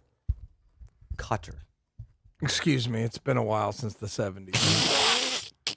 Now, if Terry would have said Carter, it would have been Carter. Yeah. That's what I said. Yeah. All right, we got a fun couple of things in the show. We're gonna, not like Washer. We're gonna start here.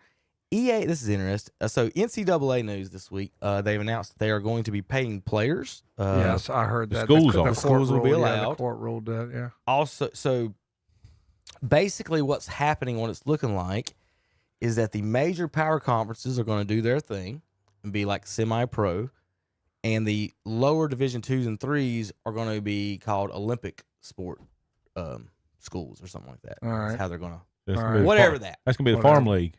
But I don't know. But it's been a farm league forever. But anyway, I don't know how they're going to figure all that. We'll see where our divisions go and all that other stuff. So all the schools like Ohio State and Texas and Alabama have all the high rolling boosters. They'll pay the players. Well, I mean, here's my point. Tuition's going up. People say the big men like Alabama is going to still be good, but wouldn't the schools with bigger endowments be able to just suddenly say, "Hey guys, money." Now all of a sudden Harvard used to win national championships in Yale. Why wouldn't they all of a sudden, with their biggest endowments in the country, say, Alabama's got what, 1 billion, 3 billion? Well, we got 100 billion, and now we just start signing all the players. If you start allowing players that don't belong at Harvard, well, that's not none of your business or anyone else's business. Like Carolina's what classes. I was thinking about. but the point is, like, they're I think some of the schools that you don't really think about is going to be big time. Arkansas, they're backed by Jerry Jones. They've never have they been competitors now? Now all of a sudden Arkansas is saying Jerry Jones, the Dallas Cowboys are paying for Arkansas. So Arkansas Razorbacks are now the Dallas Cowboys semi-pro team. I just got a feeling it's going to turn out bad and just going to be a bad product. It's going to be ugly. I think it's going to be ugly. I'm glad the kids are getting paid. Yeah. I think it's going to be ugly. It just looks like it's going to be nuts. I don't think nothing's changing at all bad anyway. As long as they're not voting. They're good. They're playing playoffs now. I'm good with them. I'm good. All right, EA Sports. Okay, the college football game's coming out. They're paying teams based on what tier they are. How about Flair chop that off the based on their AP poll finishes from the past 10 years and some other metrics. Tier 1 gets $99,000, which is not much. Tier 2, $59,000. Tier 3, $39,000. Tier 4, $9,000. Here are your rankings, wondering where your school ranks as far as tiers and how they've done in this metric the EA has put together and how they're going to pay your school. So, number 1, Alabama. 2, Ohio State. 3, Clemson. 4, Notre Dame. Oklahoma, Georgia. LSU, 3, 6, 7. 8 is Michigan. 9, Oregon. 10, Oklahoma State. 11, the Nittany Lions, Penn State. Utah and Iowa are in the tier 1. They're getting paid more than USC, Florida State, Texas. Everybody in tier 2 is who I just said, along with North Carolina and NC State. Appalachian State is down in tier 3 with Syracuse, Kansas, South Carolina, Minnesota, Air Force, Tulane, Wake Forest, Oregon State, West Kentucky, Georgia Tech is in there too. Down in the 4th tier, any of our local teams, Duke is below Appalachian in that. Boston College, California, Purdue, all those teams getting paid less, only getting $9,000. Just split between them. So EA Sports is paying Duke $9,000 for their roster, and they're paying Appalachian $39,000 for theirs. Well, well, Duke's all about academics. We know, Kyrie Irving. He's a good example of how Duke's about academics, right? Flat Earth. Yeah. Oh goodness. So App getting paid more than Duke to be on the video game is just the best story I can have today. Now we talked about Scotty Scheffler this week and his and the police. The police were also busy guarding the streams at the course, Terry. This is them kicking kayakers out of the course coming by. That's awesome. Well, during the Braves broadcast last night, similar to this, like they start saying, "Is that somebody pulled over in the Allegheny River?" So they're reporting not on the game, but on what's happening in the river. So that's a sign of a boring baseball game. So have y'all kept up to date with the latest on what's going on with Scheffler?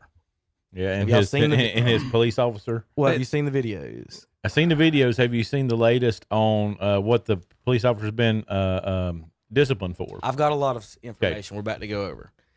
Apparently, the officer just made up the story, Tommy. He made up the whole thing. He thing. did not get dragged anywhere. Okay. He did not mess up his pants. He didn't have anything wrong to him. We're going to show you the video and go through it. Video evidence, okay. Yep. And he did not turn on his body cam. Well, we're going to go over a couple of things. Okay. He did not turn on his body cam. He has gotten in trouble in the past for not turning on his body cam. Okay.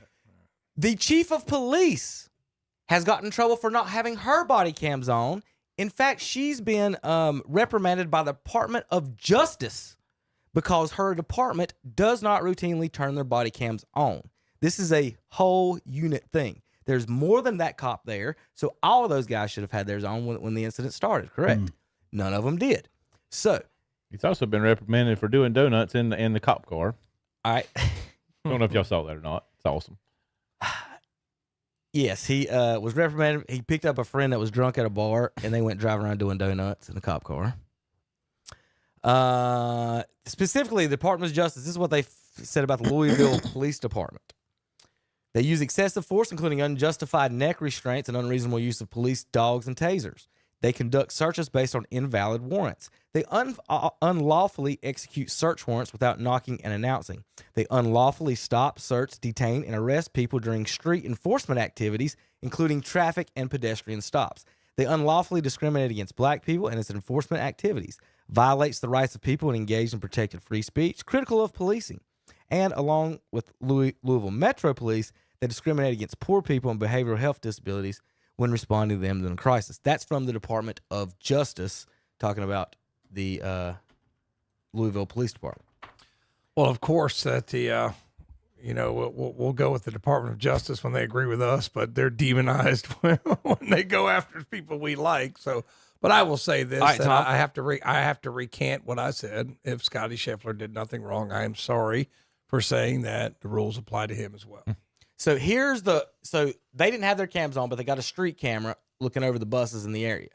The very top of this bus right here, if you see my arrow, that is Scotty. That's the car coming up. And you'll see, this is the area you need to watch. And you'll see the police officer run up to him. So look, the police officer's chasing him and then smacks the window. He said he was drugged. Okay, just play the video. I don't know if there's any volume on that. Is there any volume on that? You stop the video so much you can't tell what's going on. All right, there goes Scheffler's car. Okay. The black SUV. So he's driving through the police barricade because he thinks he's supposed to, and here comes Paul Blart. So he's screaming at him through the window. And Scotty seems to be stopped there. He didn't pull off with him on the windshield or anything. They got him out of the car there, right? Yep. That's him coming up. That's him arrested. Yeah. Well, my apologies to Scotty Scheffler, and it didn't look like he did anything wrong. Besides, I think a lot of people are finding out the police lie, and the Supreme Court upheld that the police are allowed to lie to you. Yep. So, and to you, and I don't know how they're going to handle this situation. But this guy, we're going to get through a lot of this. Well, if the police couldn't lie to you, how are they supposed to do narc operations and things like that? So but they do other stuff too, like as far as lying to, like you can ask them a question and they could tell you that. Yeah. They just put you in jail. All right. Let's see. We've updated personal file. He drove intoxicated civilian on police duty with lights and sirens on a non-emergency. He did donuts in a business parking lot. He was suspended for 5 days. I got a couple more notes on him here about this guy. So not exactly a character individual. No. Okay. So we're basically getting, he wrote 200 traffic citations in a traffic stop less than an hour. That's for a second. I mean, 1 every 4 seconds was the math on that. That's impossible. Correct. And he was given a recommend or accommodation for that by the people that or above him on that. A one. reprimand, you mean? No. They told him good job. Oh, he they even told got him. he got a good letter saying he did great, Wow. a great job giving out all those tickets to those people. Like I've seen the letter, I didn't like it to bring it up for some. And I thought I was a bad teacher. Yeah, here's all the things he's had problems with. Chargeable disposition, written reprimand, driver's training. That's what he did. Let's see. Nature of complaint, chargeable accident. He I guess wrecked the car. Court appearance, failed to come to court. Obedience to rules and regulations. Pursuits, chargeable accident. Police pursuits, primary unit responsibilities. Chargeable accident, rules and regulations. There's 1, 2, 3, 4, 5, 6, 7, 8, 9, 10, 11. At least 12 things he's been written up for. Reprimanded, suspended 1 day, suspended 1 day, suspended 2 days, suspended 4 days, suspended 5 days, reprimand, no discipline. At what point do you fire somebody? By the time to fire this guy, yeah. Right? So I tell you what, all the dirty laundry came out on that cat, didn't it? yes, that did. Didn't age well, did it? They and like I said, the chief of police too. She's basically really big on the no body cam thing, and that's been a big part of this. So, if this was me, or you guys would be going to jail right now for a felony. Yeah. And the only reason this isn't because we had witnesses, the ESPN reporter right behind him, and then we tracked down all the video for it, and none of these police had theirs on, and this guy or one of us, any of us, if this was his caddy would be in jail. Yeah, rich people don't go to jail, Kevin. And the fact that we were able to pull this together and everything. And I still stand by the statement. Rich people are going to get out of it. If it was me, I'd be sitting in a Kentucky state prison right now. 30 days or 60 days. But my point was, if we didn't have our lawyers and stuff, it's going to cost us tens of thousands of dollars to fight this. Correct. All because of a fake trumped up charge by this guy who's not a good person, apparently, in any stretch of the imagination. And I just, it's some things need to be fixed. It's really, you know what it's sad like for, that. Kevin? It's sad for all the police that are busting their humps trying to do a good job. It's kind of like every bad teacher. Like I listen to, if you want to listen to local news, just turn on 7 o'clock in the morning, 101.5 or 92.9, you get the local news. And it seems like Milton's always reading about another teacher, indecent liberties. And you just make it harder on every other person trying to do their job. And it's just like this police officer, same thing, by abusing his authority, he's just made every other police officer's job that much harder. So thanks a lot. We appreciate that. And it's just, I don't know what's wrong with people. I mean, what makes you want to do all that crap? You're a police officer. Walk the walk. I mean, I know you, Terry, you work in a school. You really want to make sure, like, when you're out in public, you don't want to make a spectacle out of yourself. Yeah. Man, that guy works for the school system. What kind of guy is that guy? I guess people don't think that way anymore. I guess they don't care. I guess maybe in the 70s, we went from having 70s and before, it was considered like peace officers. I know you probably know that. And then after the 70s, it kind of switched up the whole dynamic of everything. I just hate it. I just hate that there are so many bad people. But I hate that the good people are going to, we're not judged by our best. We're judged by our worst. Mm-hmm. And that's just the way it is. There's a picture of the Shawshank Redemption. This guy says, I'm going to tell my grandkids this was Scotty Scheffler and Tiger Woods. Tiger Woods is a different ballgame. Scotty Scheffler's not driving 90 miles an hour and getting a wreck. This was last week before when you were on his case, Tom. Yeah, I was. I'm not going to deny that I was, and I'm still going to stand by my statement. Like, you made my point for me. If it was us, we'd be spending tens of thousands of dollars of our own money to fight this. But when you're wealthy and famous, the rules don't really apply to you the same as it does to us. So I'm just going to say that I stand by that, and it's not fair. It is what it is. It's going to be like that till the world stops spinning. I mean, I don't care what anybody else says.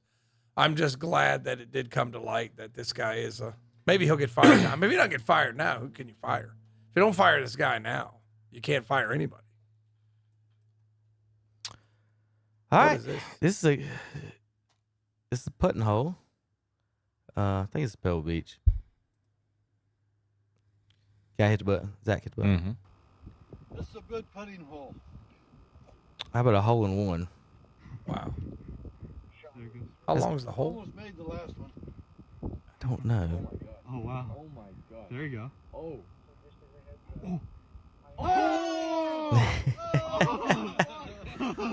The Ranger put it down the hill for him.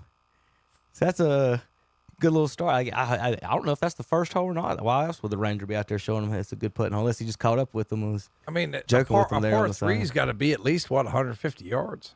Yeah, 100.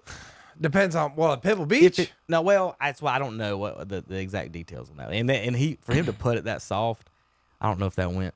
I don't know how far that is. But it just fun little interesting video. All right, Scheffler. Anything else on that, Zach? As far as the no, and then they came out and said we're still not dropping charges. Yeah, not dropping anything yet. They're going to try to prosecute you, Tom. No. I heard the charges were dropped. Nope. Okay, well, so I need to see this in writing. I have to look it up somewhere. But I think too is when they report all this, I think it is important for the media to be first before they're accurate. That's a problem. You know, that they want to be the first to report this and they don't get it right. But that's been a problem for a long, long time. And that's because there's no consequences for it. You know what I mean? Scotty Scheffler is a public figure. So if you report wrong on him, what can he do? Well, I didn't know it was false when I reported it.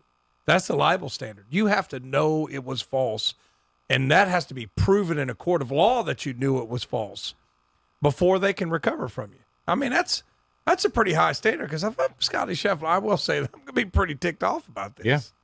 And there's not a whole lot of now if it was one of us and we were able to prove it, then we could sue.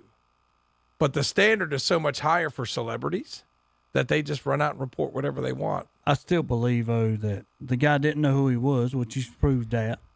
It ended up costing him more than what it's going to cost Scotty much anyway. more, yeah. But when he walked in, if that had been Tiger Woods, it'd been a whole different story.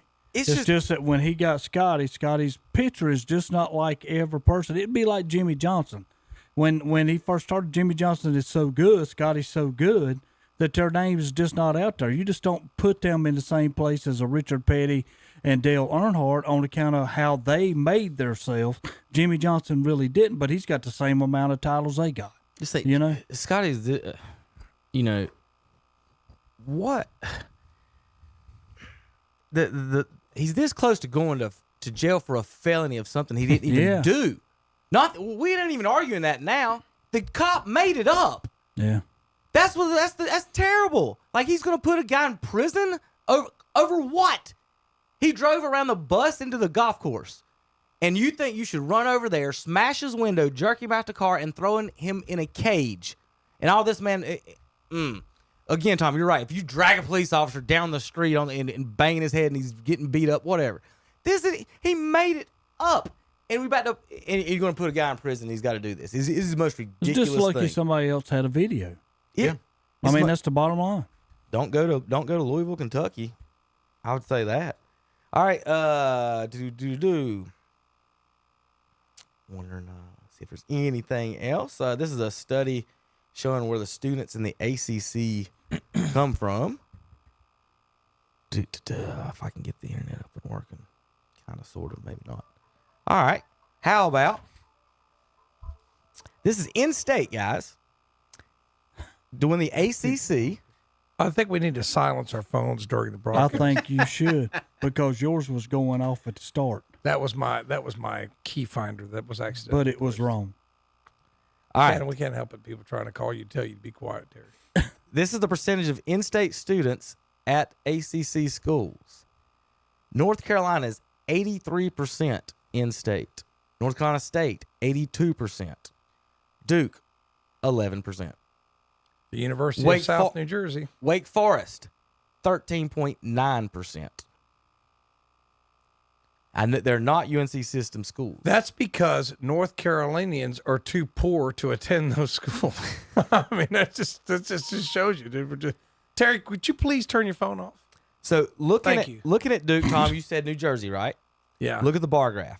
The tri-state, New York, New Jersey, Connecticut, they have more students from there than they do North Carolina. Yeah, and they're all a bunch of, for lack of better words, pricks. Dude. So, I mean, it's just, sorry if I'm, and Calvin, I don't know if that, I got to look up the FCC rules on that. I might not be able to use that. If I'll pay the fine, I'm sorry. But it's just, it's just unbelievable. The number of fans that exist, Duke fans. I was like, that's not even a North Carolina school. I mean, it's just, you know why they go to Duke? Because we're too poor to go there, but they're too poor to go to their schools up there because they're crazy expensive. So they come to Duke because it's a bargain to them. That's how crazy it is. I don't care. Your education is what you make of it anyway. You can, and I guess it's just to get you kind of in a fraternity. Mine's off, Terry. Don't even try it. He tried to call my phone. I just want to say, he tried to call my phone, and my phone is not on, Terry. That is the most asinine thing you have ever done in the 5 years or so we've been doing this show. He literally tried to call my phone to make my phone go off just because his phone went off twice. Because his wife was like saying, Terry, get milk on the way That's home. like that. You're like that police officer, Terry. He's terrible. He is. He tried to make my phone go off. That's just terrible. University of Maryland Eastern Shores Athletics. They don't have a football team. The basketball coach doesn't have a team doesn't have a coach. And it was last week, May 17th. The portal closed in May 1st. They went 9-20. The baseball team this year 0-48. But that does prove that you don't need football to have sports at your school. I'm lied Eastern to all the Shore. time. They've Well, been I mean- in the NCAA tournament before in the last few years. How can Maryland have a Western Shore? Well, in our conferences, you can do anything you want. I guess. I mean, it's like Maryland The Eastern, ACC. Maryland Western Shore. Where's that? California. We Is there got a Maryland? California playing in the wasn't aware of ACC. that. The ACC does play them in basketball. I mean, that's a good layup to have. I'll tell you what. If I'm the baseball team, I'm calling them up, getting them on the schedule. I'm serious. Get them on the ACC schedule, does boys. play Get them them on in the basketball. schedule. I remember when I did soccer, man, I'd look over there. Who's 0-20? Let me call them. Because we were 1-19. We need to find somebody we can play with. All right, let's check out some video here on how the Buccaneers chose their helmet. Started for the Tampa Oh, Bay the helmet Buccaneers, guy on but TikTok, It could have gone a lot of different ways after that. We're going to get into it. As the Buccaneers got into the thought process of developing a new helmet for the 1997 season, first they thought, well, maybe we'll go with a white helmet. Put the I skull like that one. and the cross swords on there. Then Pretty they cool. develop into this gray helmet right here. Same design, and then eventually it evolves into this pewter helmet, but still they're not there with what they want. Of course, with any creative process, sometimes you gotta go just way outside the box. Black lid here. Looks like East They got Carolina the there. hat on the skeleton, the cross swords there. So as the process evolves, you see the flag starts coming into it now. You still have the skull, the cross swords. It's on a white helmet. Then they move to silver. Again, same look, but still not there. The pewter's not in this design, but they have the black helmet with it. But still, Now the flag's starting Tampa to Bay appear doesn't there. have the helmet they want. So you can see things starting to develop here. And as they're getting away from that creamsicle helmet with Bucko Bruce that was created by Lamar Sparkman, they still have the colors on this one. Notice the center striping, how it kind of flames back. They have the flag on the side with the red face mask. Notice how the flag's a little longer here too. Then they start playing with the colors a little bit. Check out this one here. It's I got this lost him, bluish sorry. purple Where'd he color go? in the flag. Now they start involving that blue color into the helmet. Oh, And no. into the flag. Really getting outside the box now, but still it's not there for Tampa Bay. Then they start to dial in on the colors a little bit. Check out the black and red here. It has a little bit of that flame look to it. At this point, Tampa Bay realizes it's not going to be a white lid, the new helmet. So they try it on silver with the flag. They've got the orange and black center striping that comes down here. They also try it on a black lid, red and silver center striping that comes to a point in the back with the flag. But it's just something is missing at this point. The Buccaneers realized pewter was going to be the helmet. Still, they weren't completely sold on what was going to be on the side. But they tried this one with the T and the B, the orange, the shield on it, and the cross swords, but not the look.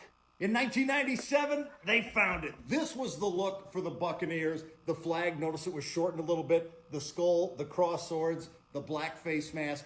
Tampa Bay was off and running. Changed their whole dynamic pretty much of a franchise.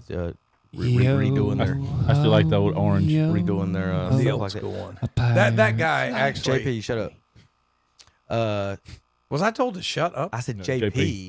You Oh, didn't okay. You don't have your headphones on. He's in there singing. Oh, okay. Well, I'm getting a little feedback. That guy actually, as much as I tick trash, that guy actually does a good series because he'll do like a history of every helmet and how it changed. So that's kind of like the informational aspect of it. I like that. All the garbage, all the dancing, shall we say, ladies of ill repute. I can do without that. But There are some good, like that guy does really, really interesting little videos and does the history of the helmets. We had an incident in the batting in the batter's box earlier with some flatulence. We got some more highlights this week.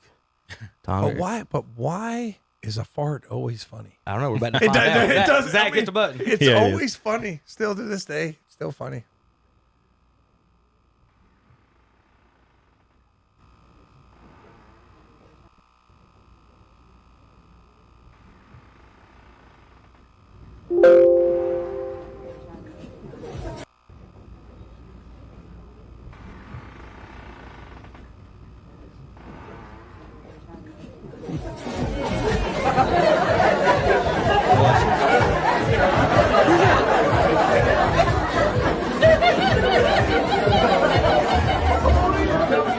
Georgia Democrats, please join me in giving a.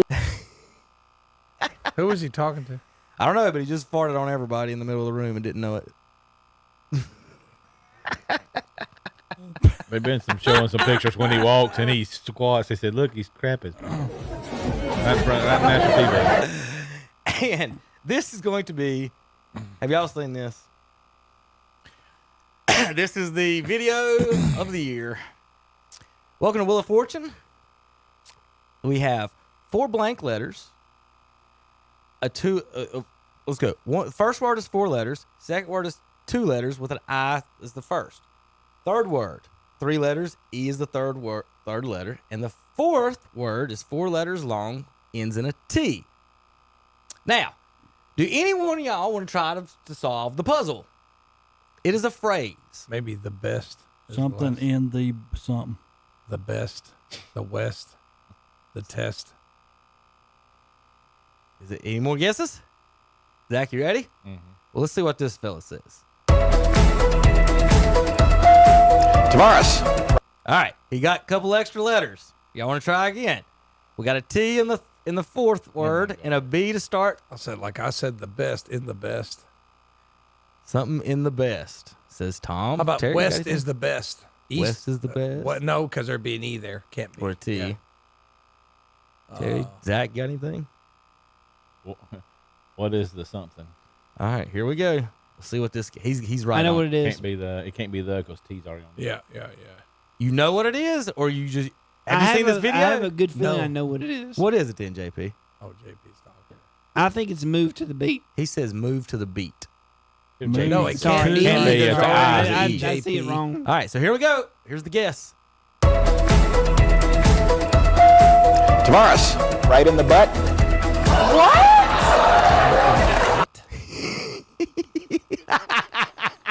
All right. Well, that's not it. Tavares. Right in the butt. No.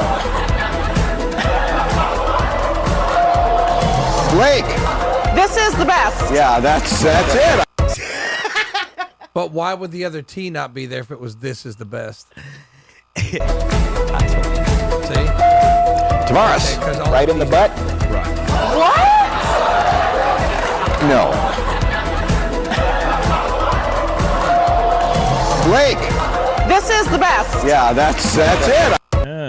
Oh my goodness! Right in the butt. Ugh. All right. Let's move on. Moving on. Well, you've had 2 toots. Wheel of Fortune, Terry. You had a good morning with the middle school jokes today. I want to thank everybody for listening today. We got to get going here in just a few minutes.